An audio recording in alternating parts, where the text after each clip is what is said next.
Part 1. Why do we converse with ourselves? New York City's sidewalks serve as hidden roads. During the day, millions of determined pedestrians stride down the sidewalk, their faces hidden under masks. A parallel universe under the streets. The subway is full of the same expressions. People read, glance at their phones, and stare off into the distance, their faces oblivious to what is going on in their heads. The teeming world on the other side of that blank wall they've learned to put up belies the unreadable faces of 8 million New Yorkers. A concealed thoughtscape of rich and lively mental discussions, frequently drowning in chatter. After all, New Yorkers are almost as well known for their neuroses as for their brusqueness. Imagine what we could discover if we could pierce through their masks and listen in on their inner monologues. In fact, over the course of 14 months beginning in 2010, British anthropologist Andrew Irving did exactly that, listening in on the thoughts of little over 100 New Yorkers, while Irving intended to get a glimpse into the raw linguistic life of the human mind, or at least an audio sample of it.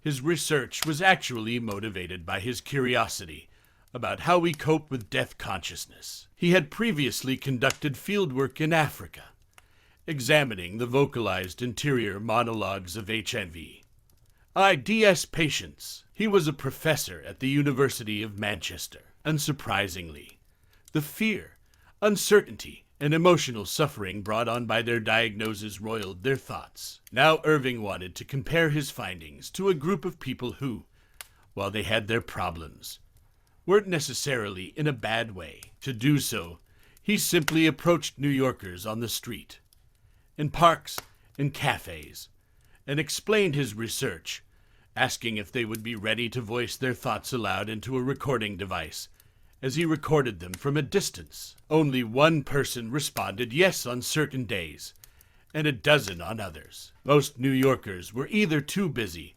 or suspicious to agree, which was to be anticipated. Irving eventually collected his 100 streams of internally represented speech and recordings spanning from 15 minutes to an hour and a half, as he called them, because some element of performance may have come into play for certain individuals. The recordings obviously do not provide an all-access backstage pass into the mind. Despite this, they provide an unusually frank glimpse into people's inner monologues as they go about their daily lives. As was to be expected, everyone in Irving's study was preoccupied with mundane issues. Many participants talked on what they saw on the streets, such as other pedestrians, drivers, and traffic, as well as what they needed to do. Monologues confronting a variety of personal scars, distresses, and concerns coexisted with these commonplace reflections. The narrations frequently landed on unpleasant topics with no discernible transition, like a gaping sinkhole unexpectedly appearing on the unspooling path of thought. Consider the case of Meredith, a woman in Irving's study whose inner monologue abruptly shifted from mundane problems to genuine life and death issues. Meredith wondered aloud, "I wonder if there's a Staples near here," before abruptly moving to a friend's recent cancer diagnosis. I was expecting her to say her cat had died. I said I was ready to cry about her pet, but then I'm trying not to cry about her. She added as she crossed the street, "I mean, New York without Joan is unimaginable." Her tears began to flow. "However, I think she'll be all right." That phrase about there being a 20% possibility of getting cured is one of my favorites. Would you fly on a plane with a 20% probability of crashing? A friend of hers said, "No, no, and no, no, and no, and no, and no." And however, getting through it was difficult. She puts up quite a verbal barrier. Rather than drowning in negative news, Meredith looked to be working through it. This is a good example of how thoughts concerning negative feelings aren't always chatter. She didn't go into a downward spiral right away. "Now, is there a Staples down there?" she asked after crossing another street a few minutes later. There's a chance. While Meredith was dealing with her dread of losing a dear friend, Tony was preoccupied with a different kind of grief. the loss of intimacy in a partnership, and possibly the relationship itself. He started a self-referential riff of thoughts while carrying a messenger bag down a crowded sidewalk. Walk away, take a deep breath, and take a deep breath. Alternatively, you could continue, simply exit the room. I get why you wouldn't want to tell everyone. However, I am not representative of the entire population. You're having a baby, and it's going to be a disaster. It would have been better if I had called. He was evidently greatly hurt by his sense of marginalization. He appeared to be balanced on a fulcrum between an issue in need of a solution and agony that would lead to ineffective wallowing. It's crystal clear. No doubt about it. Tony then said, "Move on." Not only did he utilize language to express his feelings, but he also used it to figure out how to effectively deal with the circumstance. The point is, that could be an out. He added, "I was taken aback when they announced they were expecting a child. I was pushed out a little. However, it's possible that it's now a way out. I used to feel irritated, but I must confess that I am no longer irritated. It might now be in my favor." He groaned before laughing softly and bitterly. "I'm positive this is a way out. Now that I think about it, I'm starting to see the bright side. Previously, I was irritated. I had the impression that you two were a family ... And you are. And I've got a backup plan. Strengthen your steps." Laura was the last person on the list. Laura was restless as she sat in a cafe. She awaited word from her lover, who had traveled to Boston. He was scheduled to return back to assist her in moving to a new apartment, but he never showed up. She'd been expecting a call since the previous day. She sat in front of her computer for 4 hours the night before, every minute updating a keyword search of the phrases "bus crash," convinced that her partner had been in a deadly accident of some type. However, she reminded herself that the eddy of her obsessive negative worrying wasn't simply about a hypothetical bus disaster involving her partner. She was in an open relationship with him, despite the fact that she had never wanted to be in one, and it was proving to be difficult. It's supposed to be open for sexual freedom, she reasoned, but it's something I've never really wanted for myself. I haven't seen him in a long time. He might be at any location. He might be dating someone else. Laura was stuck with repeating negative ideas, while Meredith dealt with distressing news with relative composure. She had no idea what she should do next. Her mental monologue dived back in time at the same time, with comments on the decisions that led to the current state of her relationship. As it was for Meredith and Tony, the past was very much present for her. Their diverse circumstances caused them to absorb their experiences in different ways, but they were all dealing with events that had already happened to the same time. Their monologues hinted at what might happen or what they should do in the future. This trend of jumping between time and space in their inner monologues underscores something we've all noticed about our own minds. It's a frequent time traveler. While returning to the past or picturing the future can lead us down memory lane, there's nothing fundamentally wrong about doing so. The ability to travel through time in your imagination is a very useful property of the human mind. It enables us to make meaning of our experiences in ways that other animals cannot, as well as plan for and anticipate future events. We talk to ourselves about the same topics we talk to our friends about: what we've done, what we'll do, and what we'd want to do. Other volunteers in Irving's study showed preoccupations that hopped around in time, braiding together in the inner voices patter. An older woman, for example, recalls crossing the same bridge with her father as a youngster just as a guy hurled himself off and committed suicide while walking across a bridge. It was an everlasting memory, thanks in part to the fact that her father was a professional photographer who captured the occasion on film, which was later published in a citywide newspaper. Meanwhile, a guy in his mid-30s crossed the Brooklyn Bridge and reflected on the enormous amount of human labor that went into its construction, as well as telling himself that he would succeed at a new job he was about to begin. Another woman was waiting for a late blind date in Washington Square Park when she remembered a previous partner who had cheated on her, which led to a reverie about her wishes for connection and spiritual transcendence. Others warned about potential economic troubles, while others worried about a future tragedy from a decade ago, 9/11.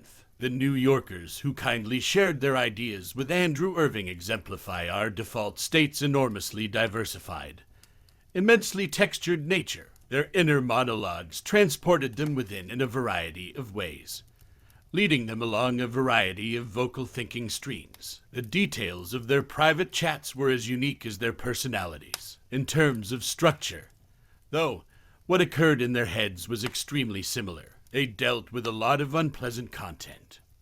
A lot of it arose via associative connections, the pinging of one thought to the next. Their linguistic thinking was sometimes constructive, and sometimes it wasn't. They also spent a lot of time thinking about themselves, with their thoughts naturally gravitating toward their own feelings, desires, and needs. After all, one of the default state's fundamental characteristics is its self-centeredness. These things were shared by the New Yorkers, but their monologues also underscored something else that was universally human. The inner voice was always there with something to say, reminding us of our unavoidable need to use our thoughts to make sense of our experiences, and the role that language plays in that process. While we all have sentiments and thoughts that are expressed in nonverbal ways, visual artists and musicians, for example, humans live in a society that is dominated by words. Words are how we interact with people the majority of the time, though body language and gestures are definitely important as well, and they are also how we communicate with ourselves. Our brain's built-in desire to disengage from what's going on around us results in a mental discussion with which we spend a major portion of our waking hours. This raises an important question. Why? Characteristics that provide a survival advantage are selected by evolution. You wouldn't expect humans to become such prolific self-talkers if doing so didn't improve our fitness for survival. According to this rule, the inner voice's effect, on the other hand, is frequently so subtle and fundamental that we are rarely, if ever, aware of what it accomplishes for us. The multitasking master, when addressing the brain's functions, neuroscientists frequently employ the concept of neural reuse, the idea that we use the same brain circuitry to achieve different goals, making the most of the limited neural resources at our disposal. The hippocampus, for example, the seahorse-shaped region deep within your brain that produces long-term memories, also aids us in navigating and moving across space. The brain is a multitasking wizard. Otherwise, it would have to be the size of a bus to be able to support all of its numerous operations. Our inner voice, it turns out, is a multitasking machine as well. One of the brain's most important functions is to fuel the engine of working memory. Humans have an innate desire to think of memory in romantic, long-term, and sentimental terms. We imagine it as a realm of the past, full of memories, images, and experiences that will stay with us forever and form the story of our lives.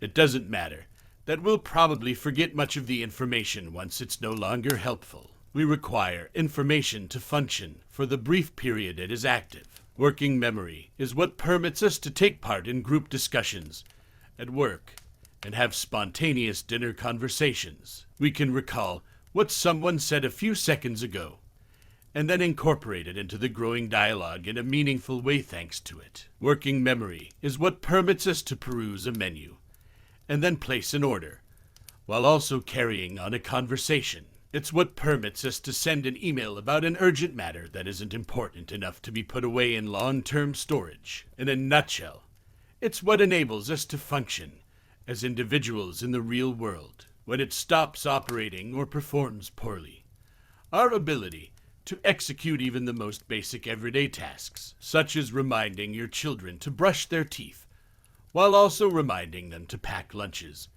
and thinking about what meetings you have later that day, is harmed. A brain system that specializes in managing spoken information is an important component of working memory. It's called the phonological loop, but it's best to think of it as the brain's clearinghouse for all things linked to words that happen right now. It consists of two parts: an inner ear, which helps us to remember things we've just heard for a few seconds, and an inner voice, which allows us to mentally repeat words, such as when practicing a speech, memorizing a phone number, or repeating a mantra. The phonological loop is responsible for maintaining our linguistic neural connections active so that we can function efficiently outside of ourselves, while simultaneously keeping our internal talks flowing. This verbal portal between our minds and the world is formed in infancy, and once it is established, it propels us toward additional mental milestones. The phonological loop, in fact, extends far beyond the sphere of reacting to present stimuli. Our emotional growth is linked to our verbal development. Speaking aloud to ourselves as toddlers helps us learn to control ourselves. Lev Vygotsky, a Soviet psychologist, was one of the first to investigate the link between language development and self-control in the early 20th century. He was intrigued by the strange behavior of children who talked to themselves out loud, instructing and criticizing themselves at the same time. Anyone who has spent time around children knows that they frequently have full-fledged, unprompted talks with themselves. This isn't just imagination or play. It's a marker of neurological and emotional development. Unlike other leading intellectuals of the time, who considered this conduct as a sign of immaturity, Vygotsky saw language as an important factor in how we learn to govern ourselves, a notion that would later be supported by facts. He felt that our connections with our primary caregivers are where we learn to manage our emotions, typically our parents. These authority give us instructions, which we repeat loudly to ourselves, frequently imitating what they say. At first, we do it aloud. However, we come to internalize their message in silent inner voice over time. Then, as we grow older, we learn to manage ourselves with our own words throughout the rest of our lives. Although, as we all know, we don't always do what our parents want. Our linguistic stream eventually develops its own distinctive shapes that artistically lead our behavior.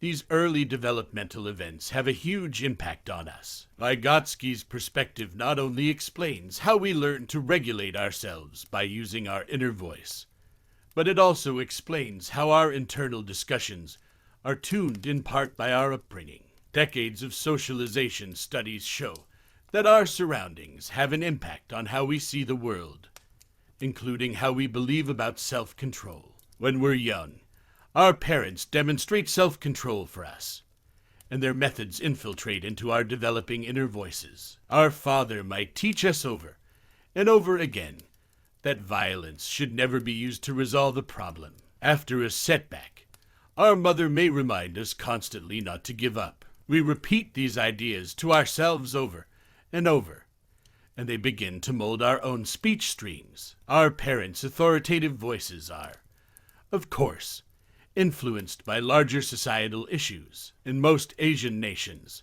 for example, sticking out is frowned upon since it jeopardizes social cohesion. In contrast, Western nations such as the United States value independence, which leads parents to praise their children's own activities. Religions and the ideals they teach flow into our daily routines as well. In summary, cultural voices impact our parents' inner voices, which influence our own, and so on, through the numerous cultures and generations that unite to tune our brains. We're like Russian nesting dolls when it comes to mental chatter. The effect of culture, parents, and children, on the other hand, does not always travel in one direction. Children's actions have an influence on their parents' voices. And we humans, of course, have a role in building and altering our larger civilizations. In a way, our inner voice enters us as children from the outside in, until we eventually speak from the inside out and have an impact on people around us. Recent research has pushed Vygotsky's hypothesis even further, with studies showing that children raised in homes with rich communication patterns develop this aspect of inner speech sooner. Furthermore, it has been discovered that having imaginary pals might encourage youngsters to speak internally. In fact, new study reveals that imaginative play encourages self-control, as well as a variety of other desirable traits including creative thinking, confidence, and effective communication. Another important method the inner voice assists us in self-control is by appraising us as we work toward our objectives. The default state watches us,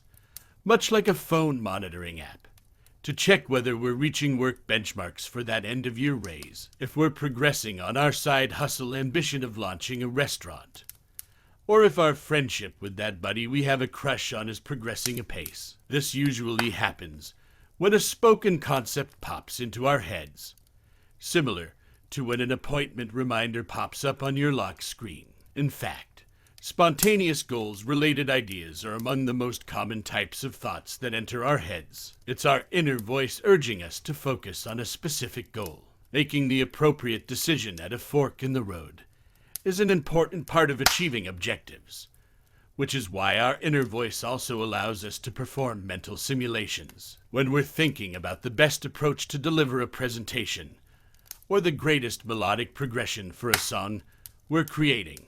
For example, we'll internally explore many options. We've often used our introspective skills to settle on the ideal permutation even before composing the words for a presentation or touching a musical instrument. The same may be said for figuring out how to cope with an interpersonal difficulty, as Tony did when wandering about New York and thinking about his friends who hadn't informed him of their pregnancy. He was pondering whether he should stay near or move away. This multi-reality brainstorming also occurs in our dreams when we are sleeping. Dreams have long been seen by psychologists as a separate chamber in the mind, distinct from what occurs during our waking hours. Of course, Freud believed that dreams were the royal path to the unconscious, a locked box containing our suppressed desires, and that psychoanalysis was the key to unlocking it. Our demons came out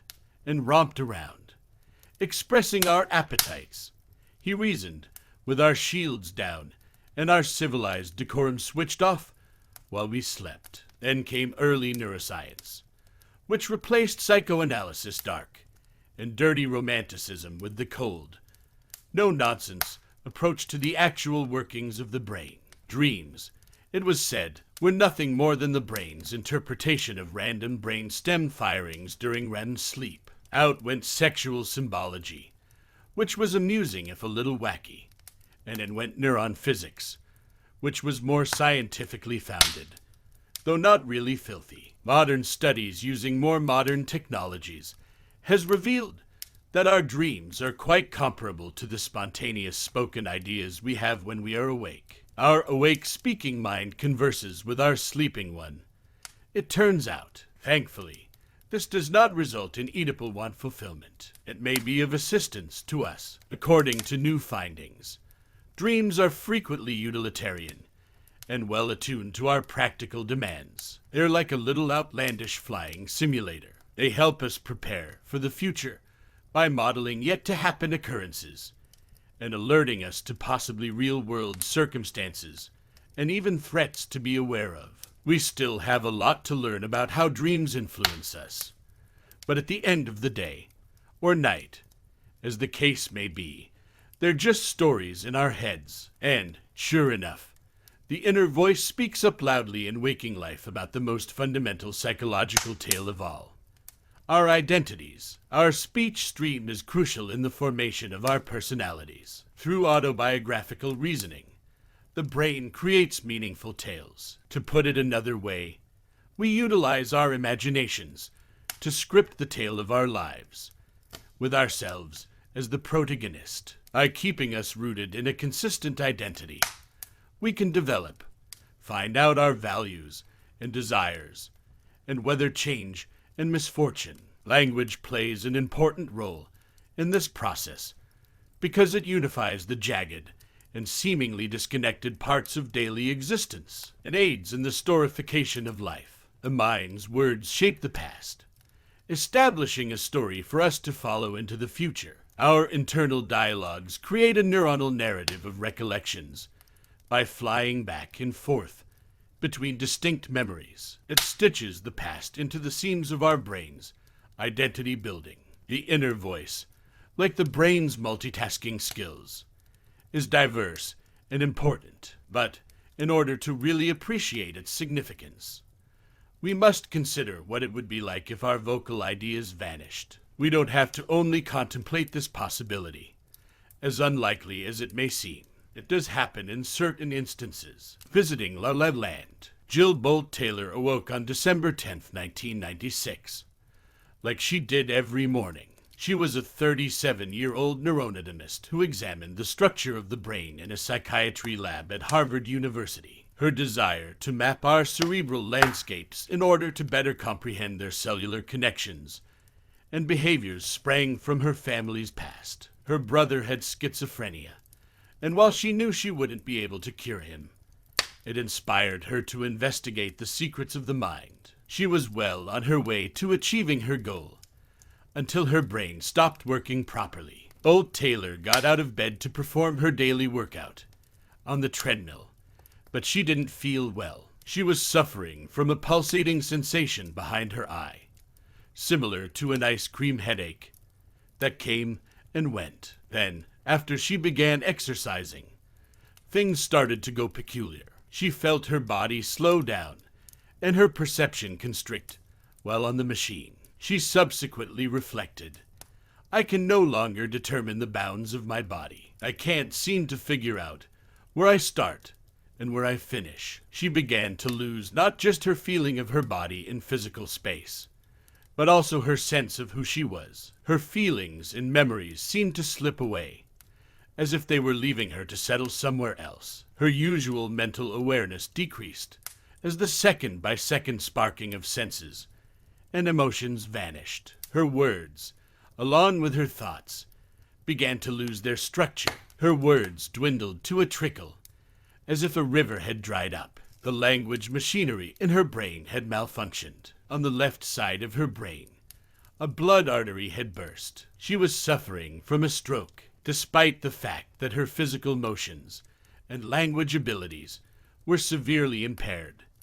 She was able to telephone a coworker, who soon realized something was wrong. Old Taylor was quickly transported to Massachusetts General Hospital in the back of an ambulance. She remarked, "I felt my spirit surrender. I wasn't the choreographer of my life anymore." She said her goodbyes to her life, knowing she was about to die. She didn't pass away. She awoke in a hospital bed later that afternoon, amazed that she was still alive, albeit her life would never be the same again. Her inner voice was vanished, as she had always known it. She subsequently said, "My vocal ideas were now erratic, fragmentary, and punctuated by an occasional quiet. I was on my own. I was alone with nothing except the repetitive pulse of my racing heart at the time." She wasn't even alone with her thoughts, since they were the same as they had been. Her working memory was failing her, making even the most basic activities hard to accomplish. It seems that her phonological loop had broken. Her inner monologue was silent. She couldn't go back in time or imagine the future, since she was no longer a mental time traveler. She felt exposed in ways she'd never believed conceivable, like if she were spinning in space by herself. She wondered, without saying anything, if words would ever fully return to her mental existence. She ceased to be human in the prior sense she had known without vocal investigation. I felt estranged from the world I had lived. She wrote, avoidant of words and linear processing. Most importantly, she lost her identity. Her inner voice had allowed her to create a story spanning nearly 4 decades, but it had now vanished. As she described it, those tiny voices within your mind had made her who she was, but now they were silent. Was I still the same person? How could I still be Dr. Jill Bolt Taylor if I didn't share her life experiences, opinions, or emotional attachments? I wondered, imagine what it would be like to go through what Jill Bolt Taylor went through. And I'm terrified, losing my capacity to communicate with myself, to use words, to tap into my intuitions, to piece together my experiences into a cohesive whole, or to prepare for the future. Sounds far worse than receiving a letter from a psychopath. However, it is at this point that her narrative becomes even odd and more intriguing. Bolt Taylor didn't seem as terrified as I or anybody else in her circumstances would have been. When her lifelong internal monologue vanished, she discovered a peace unlike anything she had ever felt before. She subsequently wrote, "The expanding gap in my wounded psyche was completely tempting. The stillness provided a pleasant respite from the incessant talk. She'd gone to La La Land, as she phrased it. On the one hand, being deprived of language and memory was terrible and isolating. It was, on the other side, exhilaratingly, euphorically liberated. She might be rid of all her repeated traumatic recollections, current tensions, and looming fears if she was free of her old identity. She was free of speech without her inner voice. This trade-off seemed worthwhile to her. She subsequently said that this was due to her inability to control her whirling inner world prior to her stroke, when she got drawn into negative spirals. She had problems managing her emotions, just like the rest of us. Old Taylor would have surgery to remove a golf ball-sized blood clot from her brain 2.5 weeks after her stroke. She'd have to wait 8 years to completely heal. She continues to study the brain, while also sharing her tale with the rest of the world. When her inner critic was silenced, she felt an overwhelming sense of generosity and well-being. She is now a passionate believer that paying attention to our self-talk is critically crucial for our mental health. As she puts it, her story demonstrates how severely we fight with our inner voice, to the point where the stream of verbal thoughts that allows us to operate, think, and be ourselves when it's gone may lead to expansively pleasant sensations. This is a powerful example of how powerful our inner voice can be in less extreme settings. Research backs up this phenomena. Not only may our ideas corrupt our perceptions, but they can also contaminate our experiences. They have the ability to obliterate almost everything else. This is supported by a research released in 2010. What people were thinking about was found to be a greater predictor of their happiness than what they were doing. This reflects a negative experience that many individuals have had. You're in a setting where you should be cheerful, say, enjoying time with friends or celebrating a victory, yet your mind gets taken over by a ruminative notion. What you think about, not what you accomplished, determines your mood. The fact that people feel relieved when their inner voice quiets isn't a result of our evolution. We have a voice in our thoughts because it is a unique gift that follows us from the streets of New York to our sleeping dreams. As we've witnessed, it enables us to operate in the world, achieve our objectives, create, connect, and identify ourselves in a variety of ways. However, when it becomes chatter, it may become so overwhelming that we lose sight of this, and perhaps wish we didn't have an inner voice at all. But before we look at what science has to say about how to manage our spoken thinking stream, we must first grasp the negative repercussions of chatter that force us to interfere. When you consider the damage that our harmful linguistic ideas can cause to our brains, bodies, and relationships, It's easy to think that crying a few tears on the streets of New York is a little price to pay. Second chapter. The first wild pitch in when talking to ourselves backfires appeared to be a fluke. It was game 1 of the National League playoffs between the St. Louis Cardinals and the Atlanta Braves on October 3rd, 2000. Rick Ankiel of the Cardinals watched his just thrown ball bounce off the ground, past his catcher, and then hit the backstop. The crowd erupted in applause as the runner on first ran to second. He was, after all, playing on his home turf at Busch Stadium in St. Louis, though there was no reason to believe his wayward throw signaled a shift in the innings balance. Even the best pitchers in baseball can have pitches get away from them on occasion.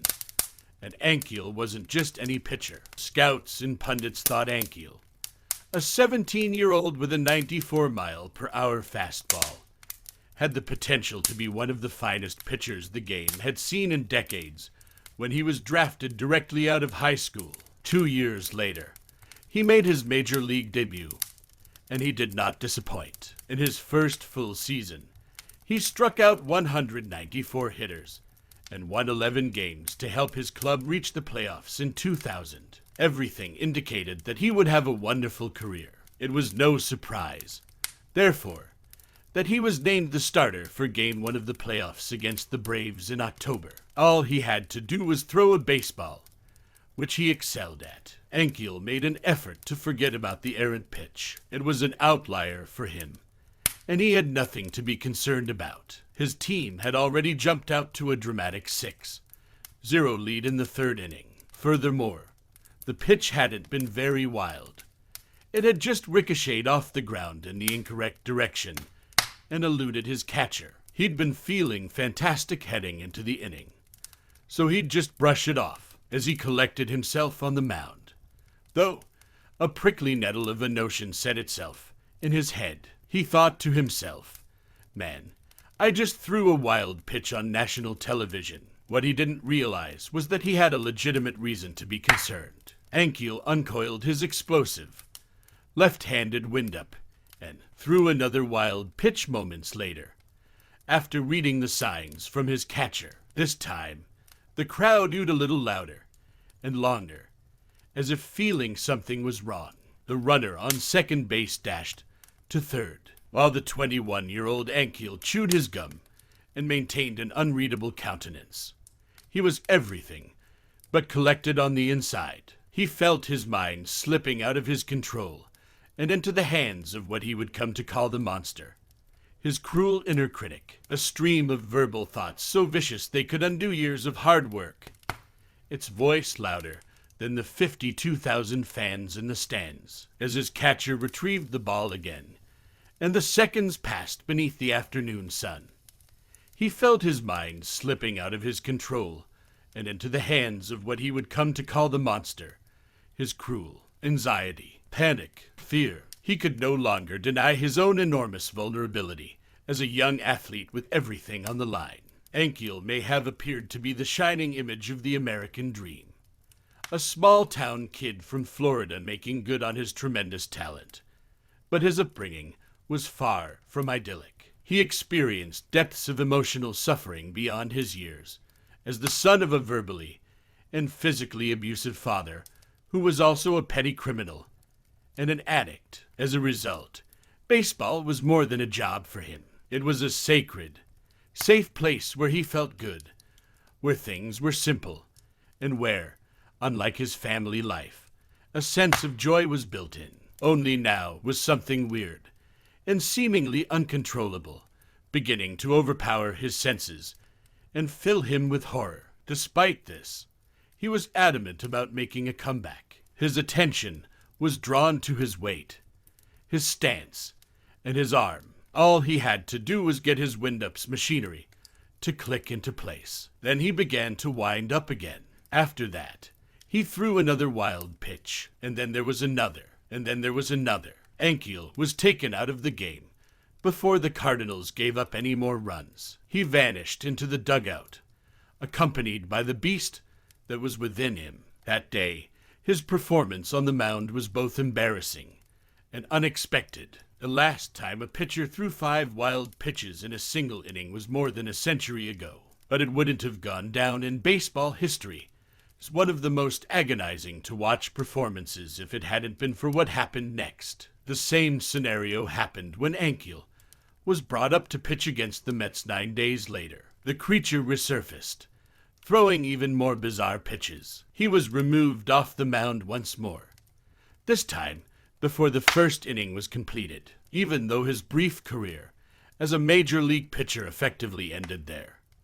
The humiliation didn't. Ankiel pitched a few more games at the start of the following season, during which he had to consume alcohol to settle his anxieties before taking the field. But even the alcohol couldn't help him relax. His pitching didn't get any better. He was sent to the minors, where he languished for 3 years before retiring from baseball in 2005 at the tragically young age of 25.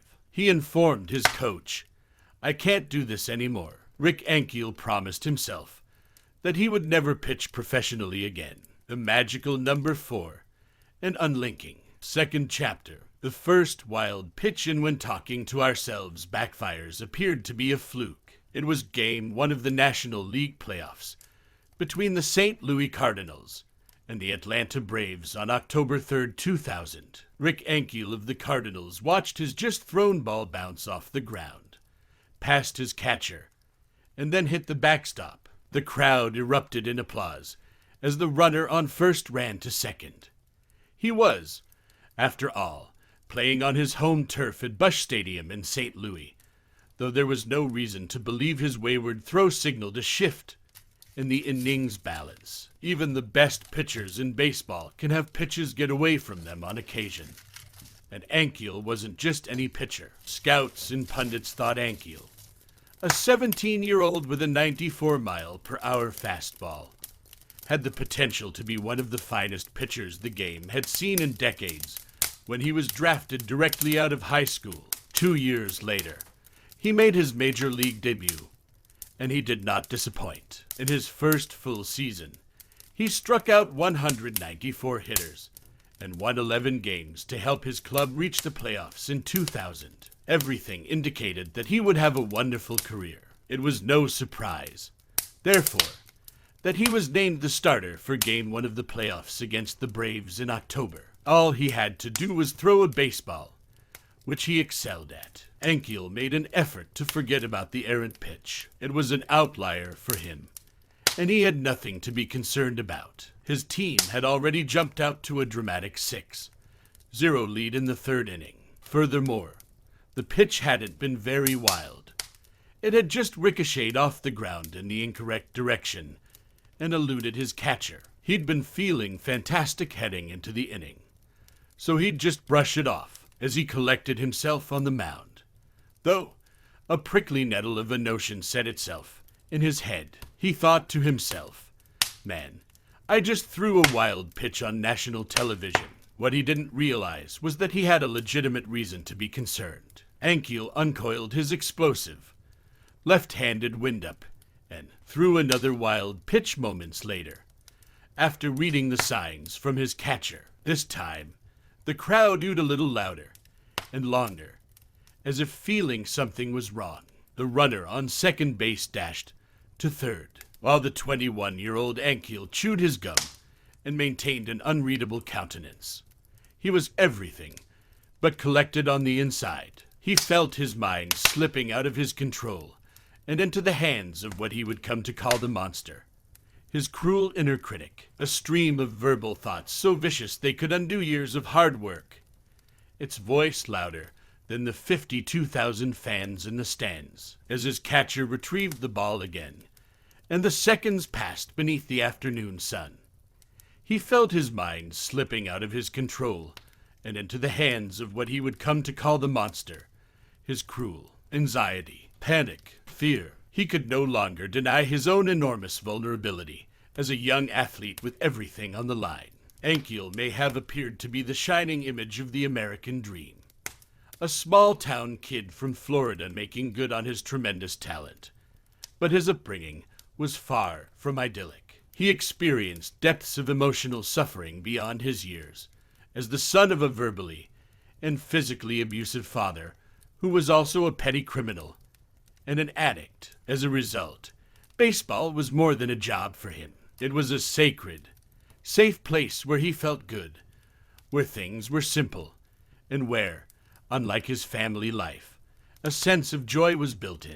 Only now was something weird and seemingly uncontrollable beginning to overpower his senses and fill him with horror. Despite this, he was adamant about making a comeback. His attention was drawn to his weight, his stance, and his arm. All he had to do was get his wind-up's machinery to click into place. Then he began to wind up again. After that, he threw another wild pitch, and then there was another, and then there was another. Ankiel was taken out of the game before the Cardinals gave up any more runs. He vanished into the dugout, accompanied by the beast that was within him. That day, his performance on the mound was both embarrassing and unexpected. The last time a pitcher threw 5 wild pitches in a single inning was more than a century ago, but it wouldn't have gone down in baseball history as one of the most agonizing to watch performances if it hadn't been for what happened next. The same scenario happened when Ankiel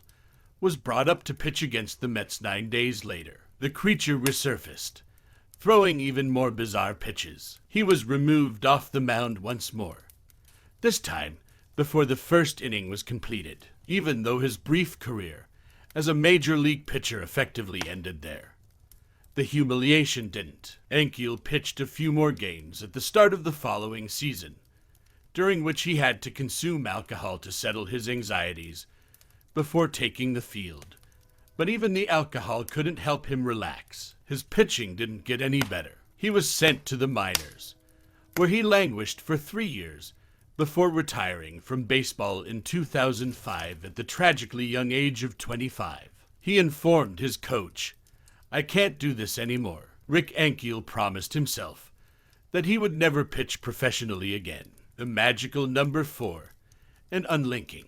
Rick Ankiel isn't the first elite athlete to lose his superpower. To have the skill he excelled at suddenly cease to be a skill. When chatter hijacks their inner voice, folks who have spent years honing a skill watch it break down like a rusted old Chevy. Athletes aren't the only ones that experience this phenomenon. It can happen to anyone who has honed a taught skill. From instructors who memorize their lesson plans, to startup founders who pitch investors with rehearsed spiels, to surgeons who conduct intricate operations that took years to master. The reason these abilities fail has to do with how the talks we have with ourselves influence our attention. We are constantly assaulted with information, innumerable sights and sounds, as well as the thoughts and feelings that these stimuli elicit. We use attention to filter out the things that don't matter so we may focus on the things that do.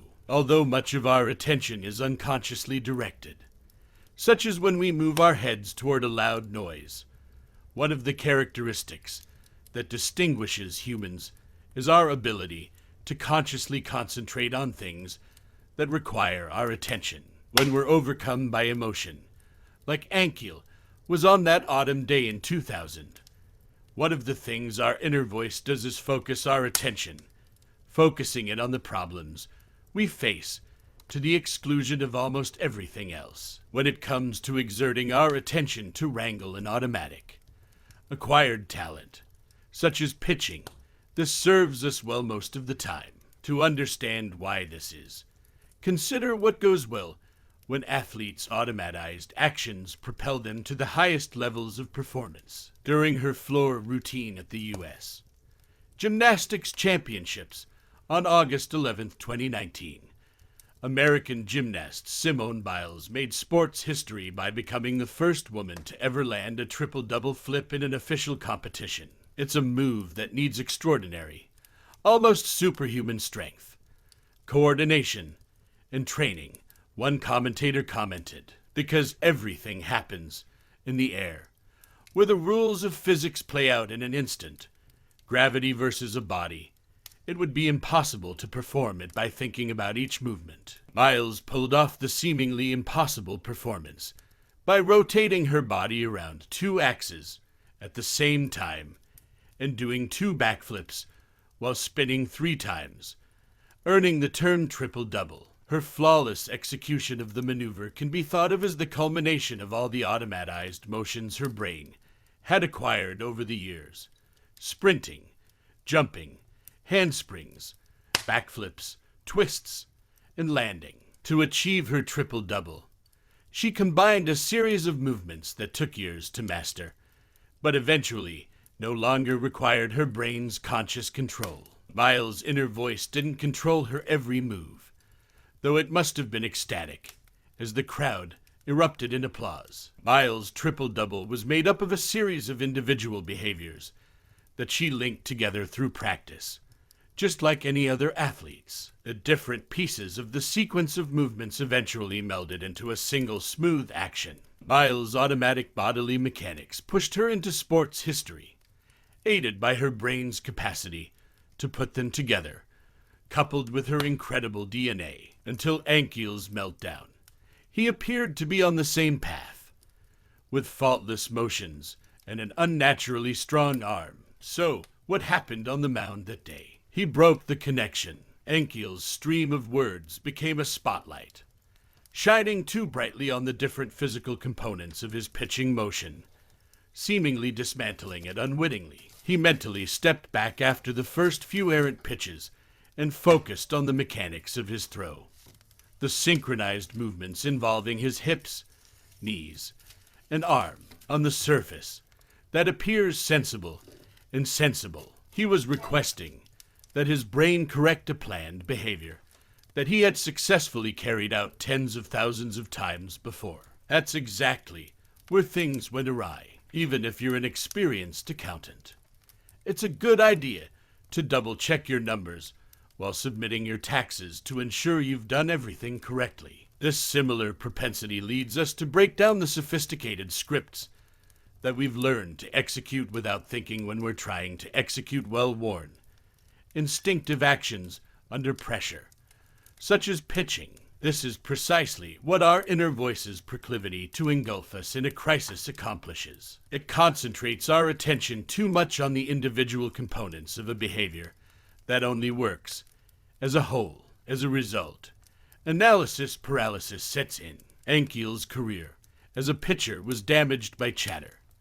But habitual behaviors aren't the only talent that may backfire when our inner voice betrays us. After all, one of the things that sets us apart from other animal species is our ability to utilize our minds to intentionally focus our attention rather than just doing instinctive activities. We can manage work, family, and so many other important aspects of our life with wisdom, creativity, and intellect because of our capacity to reason logically, solve issues, multitask, and maintain self-control. To do so, we must be thoughtful, alert, and adaptable, which we can do thanks to what we can think of as the human brain's CEO, our executive functions, which are also susceptible to intrusions from an unsupportive inner voice. Our executive functions are the bedrock of our ability to direct our thoughts and actions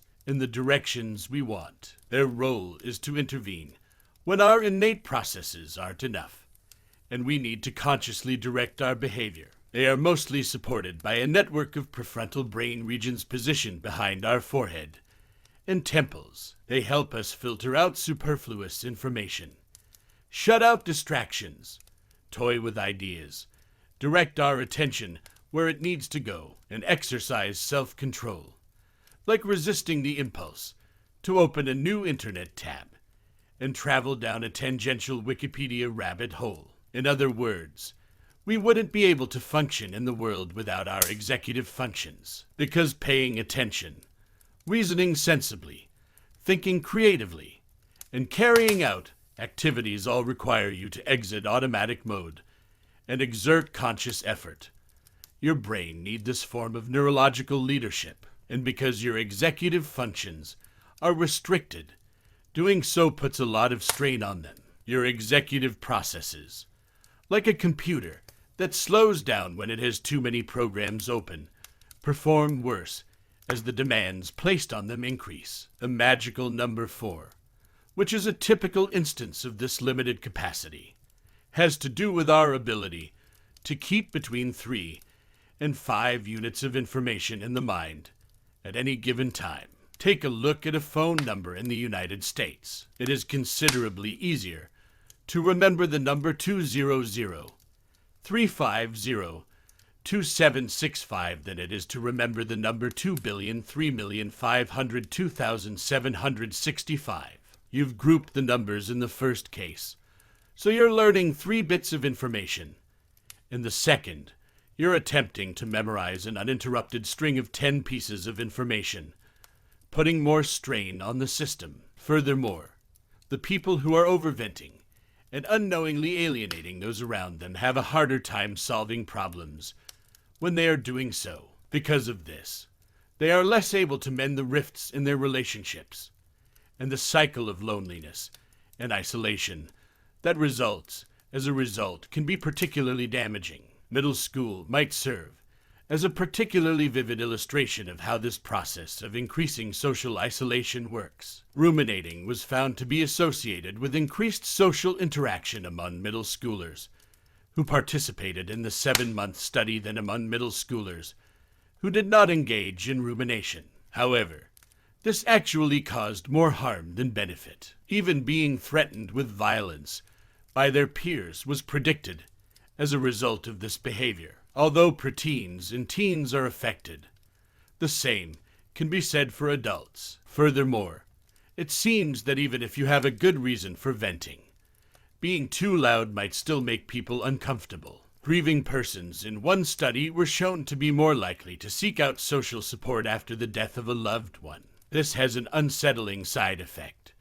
Participants reported less emotional support in their relationships as a result of the increased social friction. In addition to allowing for out-of-control emotional disclosure, chatter also facilitates other forms of social repellency. Aggressive behavior is more common among those who persist in a quarrel for an extended period of time.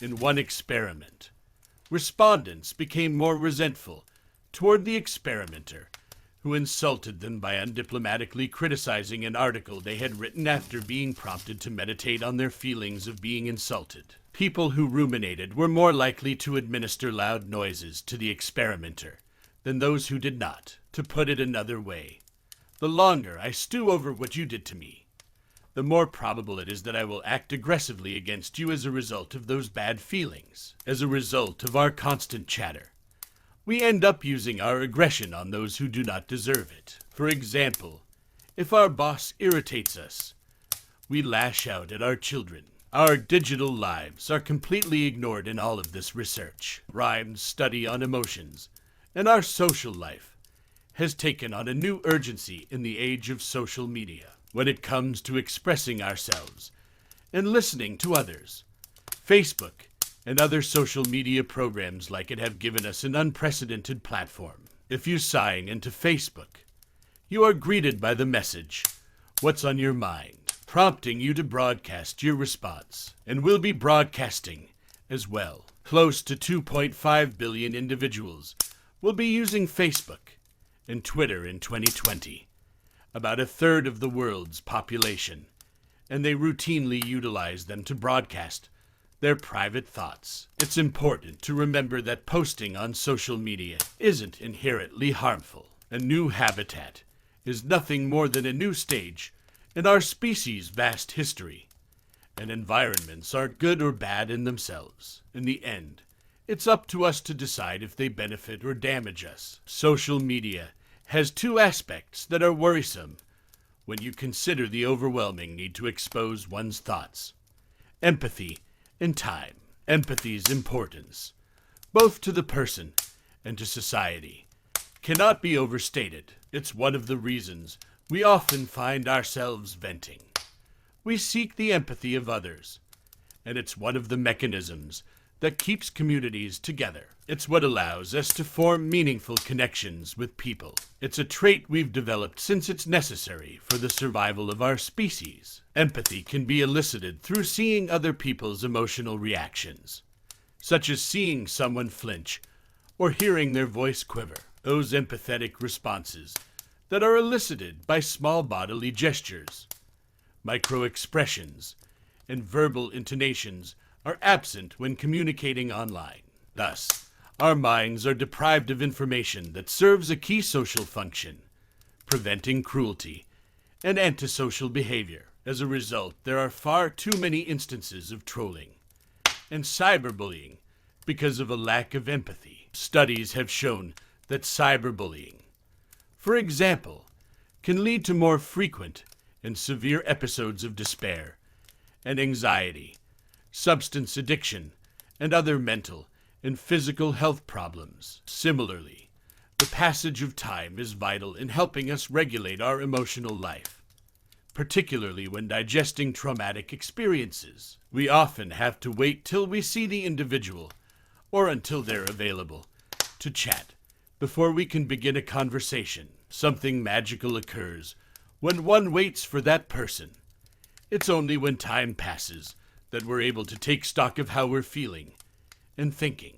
The belief that time heals, or the counsel to just give it time, is supported by studies. Let's take a look at the parallel world of digital existence and how we can reach it at any time owing to our smart devices. It is possible to interact with others through social media in the early aftermath of a negative emotional response, before time allows us to reassess our feelings or plans. We can now scream from the rooftops when our inner voices are at their most ferocious.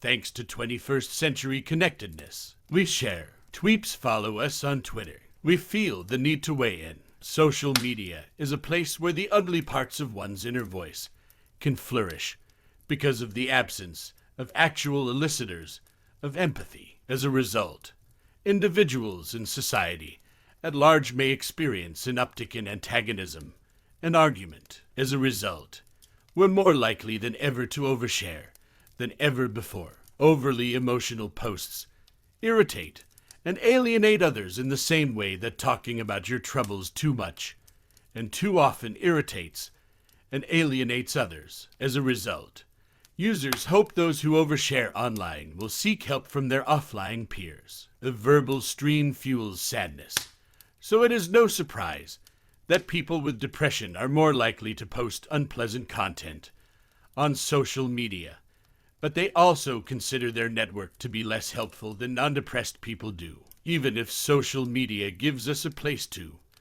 overshare our thoughts and feelings, its effects on our internal dialogues go beyond a lack of empathy or a lack of time. Using social media, we may craft the narratives we want others to believe about us. Our decisions about what to share can inspire others to talk about us. Humans have a strong desire to display themselves in public. All the time, we use our appearances to affect how others see us. Until recently, this was always the case.